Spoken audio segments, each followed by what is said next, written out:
Tonight on NewsCenter, we go to the movies with the Moorhead Film Challenge.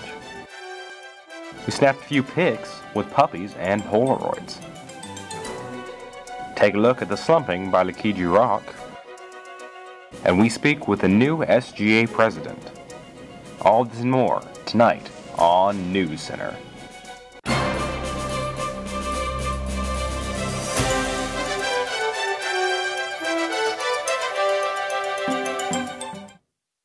Good evening and welcome to NewsCenter. I'm Sahara LaForce. And I'm Jacelyn Hall. Here's what's making headlines for April 18th, 2019. Each year, Moorhead State University holds elections for their new Student Government Association council members. Last week, Colby Burks was elected as the new SGA president. He talked about his motivation as president and what he wants to do during his tenure. So actually, I'm a transfer student here. I transferred from Bellarmine. My second semester of freshman year is when I started here, so I was not away from Moorhead very long at all. But I was never interested in student government at all at my previous school. In high school, I was never thought I'd be in a student government. In college, when I came here, I met Brandon because we were in the same fraternity, and he got me involved with student government as a senator that following semester. And so I noticed the big impacts that the student government can potentially have on campus. And then that very first time that I was a part of helping students on campus that didn't necessarily have a voice, didn't necessarily have an avenue to help themselves, it was a great feeling, and I felt like I finally found my purpose in college and found my purpose on Moorhead's campus. So I said, I want to definitely do more with that. So it was a little weird for me because I became vice president last election, and so I kind of knew I was going to run for president this whole time. And my whole vice president term, I knew I was eventually going to run as president. But it definitely seemed like it was a lot more pressure this time. The student body really impressed me by the way they were very conscious of their decision-making abilities. They were very conscious of the power that the student government and the president will have on their campus. So when you go and ask people for their support, they say, why should I support you? I'm going to work countless hours. I'm going to work all night if need be to help as many students as possible. And so I really felt that my passion would serve me well as the student government president. For NewsCenter, I'm Isaac Kroon. The MSU Student Government Association and Aramark have partnered together to decrease food insecurity among students. This partnership provides 75 free meal vouchers to students in need. The voucher pickup began April 5th in the SGA office, and the vouchers can be redeemed at the Rocky Adkins Dining Commons. SGA President Brandon Breyer said in an interview, "I've always said since the beginning of my term that when I notice a need among the student body, I will address it. This time, I am addressing a concern I have seen for students that don't have enough meals to make it through the week. For additional information, contact SGA at 606-783-2071. A man opened fire outside a store at the Tangier Outlet Mall in Sevierville Tuesday afternoon. The man, who has been identified as 21-year-old Leon Stephen Jones, shot and killed a woman and wounded a man. Jones then turned the gun around on himself in what the police describe as a random shooting. Authorities believe there is no connection between the shooter and the victims. The situation is still under investigation, and the mall is operating on normal hours. Anyone going to Lakiji will now need to go from the 519 side of the road. What was first being called a landslide is actually a slump. NewsCenter met with the MSU geology student to find out more information about the hazard. The road leading to Lakiji from Cave Run has fallen and is closed off due to a slumping incident. NewsCenter met with Alexandria Hopkins, a Moorhead State geology student, to talk about why the road collapsed and what could be coming in the future. So this here on this roadside, it appears to be slumping. Slumping is when the ground just kind of slowly moves down. You can see a very good sign of slumping would be this ridge here. It's called the head of the slump. This would have been caused by the very, very rainy season that we've had over the past few months and the ground getting very saturated over time. When the ground gets saturated, it's through the constant rain that we keep getting, and pore pressure builds up in the dirt, so the water's pushing out against the dirt, and eventually it'll just give. Lakiji Rock can still be accessed by the road that comes from 519. At this point, it is unclear when the road leading to Cave Run from Lakiji Rock will reopen. I'm Josh Bryant reporting for NewsCenter. Now let's check in with Isaac Kroom for a preview of this week's weather. Well, it's been a really nice day outside. The temperature has been pretty comfortable. I feel like a wind here and there, but nothing too major. But those temperatures have been really nice, but they are going to go away. I'm sad to say over the weekend for Easter, we will be getting to some colder temps, but hopefully those will rise back up into next week. So Hopefully there's not a lot of rain from that. We've seen a little too much lately. I wouldn't get our hopes up with this forecast. Well, thank you, Isaac. When we get back, we'll have an interview with CVM major Jamison Killen. Want to lose weight but don't know where to start? The first step is simple. Get active. Take a stroll from your dorm down to the Fuzzy Duck for about a 1 mile round trip. You can take it a step further and start cooking some healthy food, but walk to IGA instead of driving to Kroger. That's about 1.5 miles. And when you want to reward yourself for making progress, a trip to the movies is a 3 mile round trip. Once walking gets too easy, you can always start jogging. Happy exercising! For all kinds of shenanigans and tips to make life on campus easier, watch Campus Life on MSU TV. Hosted by Chaz Jenkins and Jordan Adams, Campus Clive aims to laugh your socks off with a hilarious twist on common campus issues, such as moving on campus. As you can see, it's already taken its toll, but it'll be worth it in the end. I can't feel my hands. Or cooking on a budget. 2 episodes of Campus Life available on MSU TV channel 85 or on the web at msutv.net.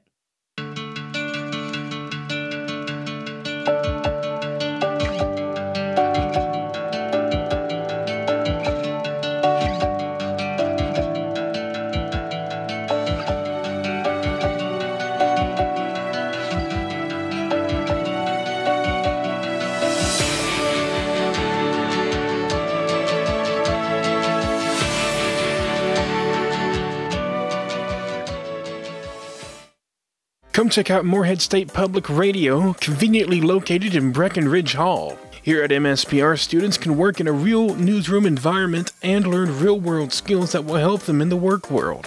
Students at MSPR can gain actual on-air broadcast experience. Some students even have the opportunity to produce their own programs. MSPR also provides community programming providing local news, sports, weather, and current events. Check out MSPR, where opportunities soar.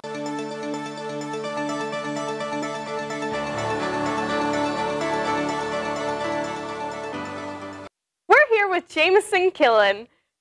So Jamison, I heard you're involved in a film festival. Tell us a little bit about that. Yeah, so it's called the College Movie Festival. It's a movie festival based out of Northern Kentucky in collaboration with Cincinnati State Community College and Northern Kentucky University. Very nice. And you are part of the only Morehead State team that's participating? Yeah, that is correct. We are the first team, hopefully not the last, to participate from Morehead State. But yeah, as of right now, we are the only team. Very nice. And I heard your dad was a part of the creation of this, right? Yeah, that is correct. So he was around at the beginning. He's a professor at Cincinnati State Community. And he kind of helped get it off the ground. And that's how I kind of learned about it. So I always watched all the videos that were coming in and out of it for like 14 years. And I finally decided I wanted to take part in it. That's awesome. Yeah. So who was in your team and what did they do in this production? So our crew consisted of me, Chaz Jenkins, Tyler Potter, Luke Whitlock, and Grant Johnson. Mm-hmm. We all collaborated on the script. I was director and first camera op. Tyler was second camera op and actor. Chaz and Grant helped with sound, and Grant and I both contributed in editing. That's awesome. So what is your movie about? What is your short film about? So our film, we were given the theme of survival, mm-hmm. And Luke Whitlock came up with the idea of a character overcoming a drug overdose and seeking therapy. So it's flashing back and forth between a therapy session and a party scene where we see the character battling his drug addiction and eventually losing and overdosing. Oh, that's really cool. Yeah. And you'll hear about the results this upcoming Saturday, correct? Yeah. It will be the results. Well, the showing is at Westchester AMC Theater, and it's at 9 a.m., and we'll find out the results after we watch all of the videos and whatnot. That's awesome. Yeah. So how do you get involved with this sort of thing? So first, you need to go to www.collegemoviefestival.com. Pretty straightforward. They give you a list of information on how to sign up. You will need a professor to kind of greenlight your project, and they need to sign off on it, and you need to email some of the people on the board in order to go to the drawing ceremony. And after the drawing ceremony, you're allowed to you're given a week to fill out a rough draft, and then you meet with a board of professionals, and then after that you do a revision and you're ready to go. Oh, that sounds like a really enriching process. Yeah. A great thing to be a part of. Well, thank you so much, Jameson, for this interview, and we will be right back with your weather update. What are your strengths, weaknesses, any prior work experience? Strengths, I'm really desperate and need this job. Weaknesses, I don't really have any that I know, but I've been told I'm an excellent juggler. He should have gone to the suit bank. Career Services, now located on the ground floor of the library, has free professional attire available in the suit bank. They're open Monday through Friday, 8 till 4:30. Stop by and get the right attire to ace your next interview. Hope to see you soon.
Well, good evening, Moorhead. I'm Isaac Kroom, and here's your Moorhead weather.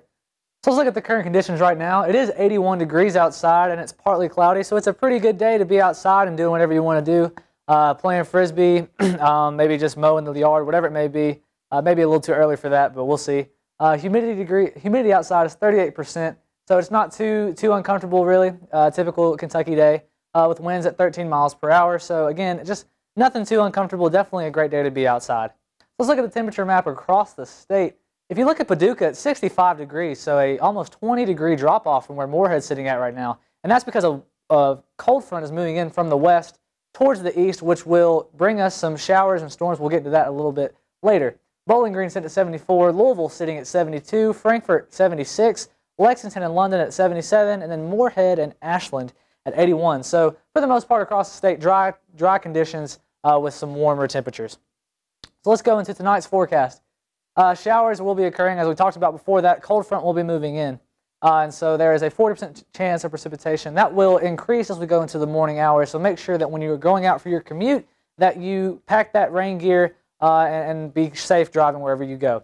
Low is 62 degrees tomorrow, so it's going to get a little bit colder than what it has been lately, but that's nothing to be concerned about. Sunset at 8:12 p.m. Tomorrow's forecast, thunderstorms. Make sure you pay attention to that. There is a chance for severe storms, but it won't be as bad. We are in the slight region, so it is not looking too bad tomorrow. High of 66 degrees. So as we go through our 7-day forecast, Thursday, partly cloudy, 10% chance of rain. So that was a great day today. It's going to continue to be that way until tonight when we get a bigger increase in the shower department. So we'll have thunderstorms, and then we'll have showers on Saturday. Easter's looking good at 66 degrees and partly cloudy. And then we'll warm up those temperatures as we go throughout the rest of the week. That's it for weather. I'm Isaac Kroom, and now on to Sports with Harvey.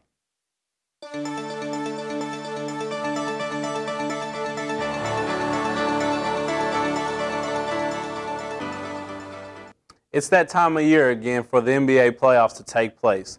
The first round began this past Saturday, which saw the Philadelphia 76ers take on the Brooklyn Nets, as well as the Toronto Raptors take on the Orlando Magic.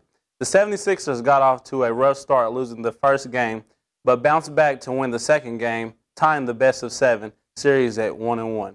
The Raptors followed the same path and now stand at 1-1 in the series as well. Be sure to tune in to TNT and ESPN for the playoff game schedule. The Morehead State Beach Volleyball team continued their season this past weekend in Florence, Alabama. The Eagles took on North Alabama twice on Saturday. In the first matchup, the Eagles played the match very closely and ended up winning the match 3-2. The next match wasn't as successful as Morehead and North Alabama again kept it close. However, Morehead will lose this one 3-2. This brings the Eagles' record to 14-7 on the year. The Eagles begin conference tournament play this weekend in Florida. The Morehead State softball team has struggled all year, but looked for a win this past weekend. They took on Conference Pro Eastern Illinois. Sophomore Kaylee Coleman put in her best effort in the doubleheader on Saturday, as she hit 3 solo home runs for the Eagles. This effort wouldn't translate over to the scoreboard very well, however, as Eastern Illinois would go on to win both games. This brings the Eagles' record to 2-30 on the year. The baseball team played in a 3-game series this past weekend against Austin Peay, which included a doubleheader on Friday. Morehead dropped the first game, losing by a score of 9-1. The offense would come back to life in the next game. However, as the Eagles scored 6 runs thanks to 4 RBIs by Zach Boyd. This effort wouldn't be enough, however, as Morehead lost again 7-6. The Eagles then came out Saturday hungry for a win. They played in a close game and saw a strong performance out of Ryan Lane, who contributed 2 RBIs. This effort helped the Eagles come out on top by a score of 4-3. This brings their record to 24-13 on the year. We'll be right back with some more news after the break.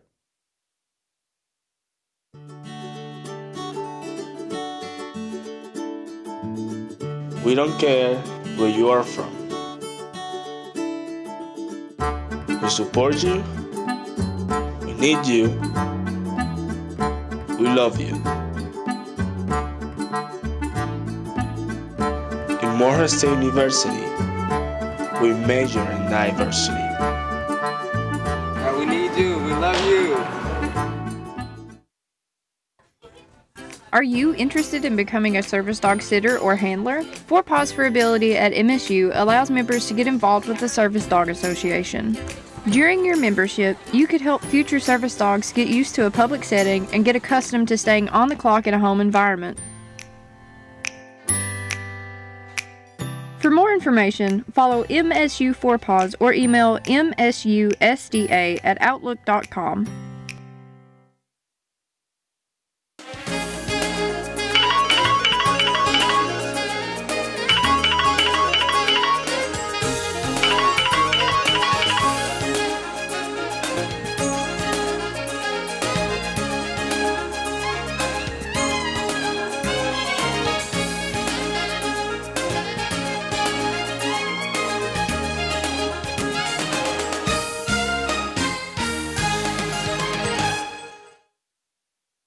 Welcome to Morehead Tonight. Get in here. Welcome to, as you saw at the beginning of the show, I'm off of medication, so this will be a good episode. A lot of response. Number 1 show, number 1 late night show in all of Rowan County. That is tremendous. The audience has spoken. Both of them enjoyed the show. We're going to take a break. Quiet now. You can't Jimmy Fallon on us. Grant Johnson. Whew, boy, he's talented. 5 medical specialists from Eastern Kentucky were charged for allegedly distributing controlled substances to patients without any medical necessity. One doctor running a pain management clinic had pre-filled medications that could be given out by staff when he was not in office. Prestonsburg doctor Mohammed A.H. Mazumder is facing 10 charges for issuing controlled substances to Appalachian primary care patients as well as in other clinics. Charges have also been issued for dentist Denver Tackett of McDowell, Dr. Scotty Akers of Pikeville, and practitioner Cy Guti of Pikeville. This Monday, NewsCenter met up with some furry friends to celebrate Dog Awareness Week. Last Monday, the Morehead State Four Paws Service Dog Association teamed up with the Campus Activities Board for Puppies and Polaroids on the second floor of the Adrian Doran University Center.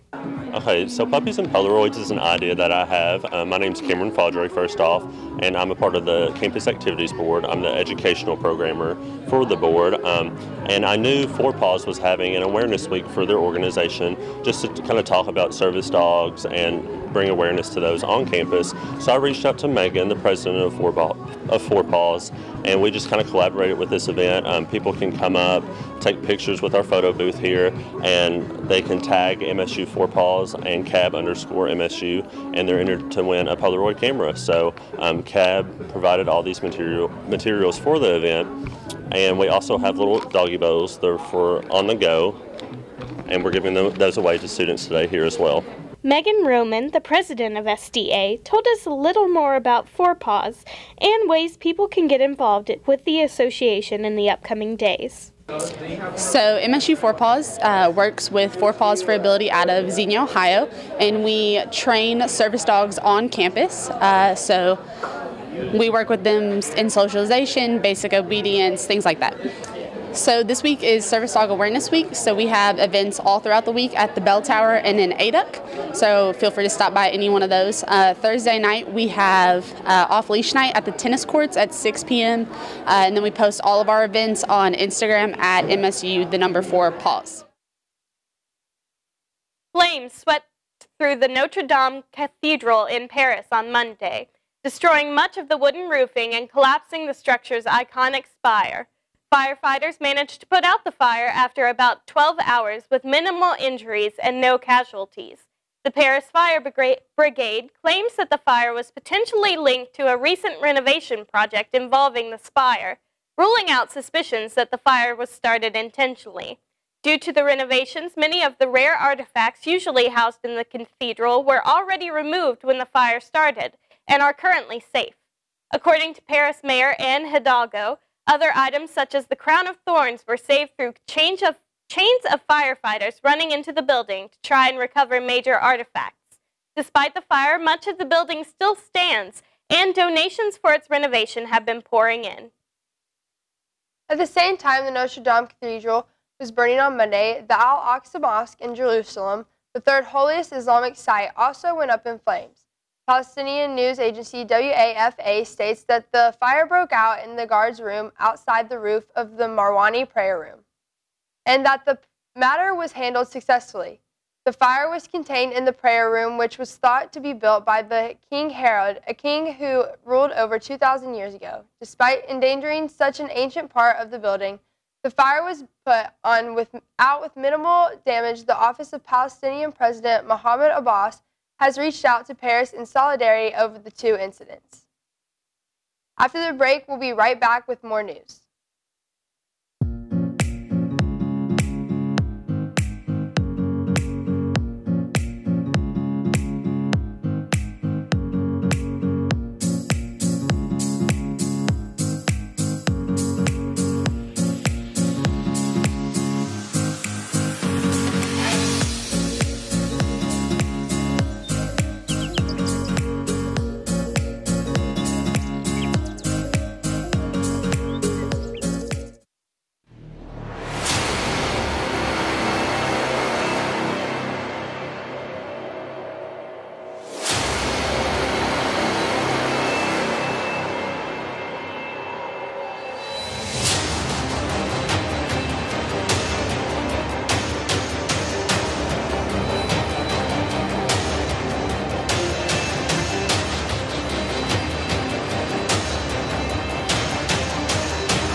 filmmakers in Moorhead were able to take their films to the big screen in the annual competition. Tyler, everything okay? The 2019 Moorhead Film Challenge took place this past Monday at Moorhead Cinemas. Professor Jeffrey Hill explains what the Film Challenge is. The Moorhead Film Challenge is based on the 48-hour film project. Teams are given a line of dialogue, a character's name, a prop, and a genre, and they have 48 hours to make a movie. Tonight's going to be the world premiere of the films that were made this past weekend. When asked how he feels about the films entered this year, Hill answers with this. The films that were completed are top-notch. Particularly audio. It seems kind of weird to say that, but audio is always a bit of a struggle for some students, and this particular crop of films this year really is rock solid. 3 groups participated this year. One group member, Joe Gagliano, shares his experience for this year's challenge. So this year, for the film challenge, it was a romantic comedy, so it was a little challenging. I've never actually attempted to make something like that, so we had a smaller team. So we attempted to do a little bit more dialogue than we have in the past, so it's a little shorter too. So we struggled a little bit through, but we pulled it across the finish line, and it's gonna be interesting. For NewsCenter, I'm Olivia Leet. Former Peruvian President Alan Garcia committed suicide yesterday. Garcia was involved in a corruption scandal known as the car wash scandal. During his time as president, he was accused of taking bribes from a Brazilian construction company. Garcia denied all claims of the bribery. It is believed that he took his life to avoid arrest. He was transported to the hospital immediately for emergency surgery, where the doctors were unable to save his life. Former President of Sudan, Omar al-Bashir, has been transferred to a maximum security prison after being held on house arrest. In the past week, a military coup took place in Sudan which took al-Bashir out of power. Months of protests in the region led to the coup taking place on Thursday. Uganda is considering offering al-Bashir asylum there should he apply for it. As reported by the BBC, until now, his whereabouts after the coup were unknown. Demonstrators have promised to remain on the streets until civilian rule takes place. Sanctuary cities have been established across the United States. These cities often do not report undocumented immigrants to ICE officials or set up deportation hearings. In a recent conversation with cabinet officials, an idea was floated to President Trump to take detained immigrants and bus them to sanctuary cities. As reported by the Associated Press, the idea is in response to the immigration issue, which has Democrats and Republicans in fierce debate. That's all we have for the news for you this week. Join us next week for your weekly news update.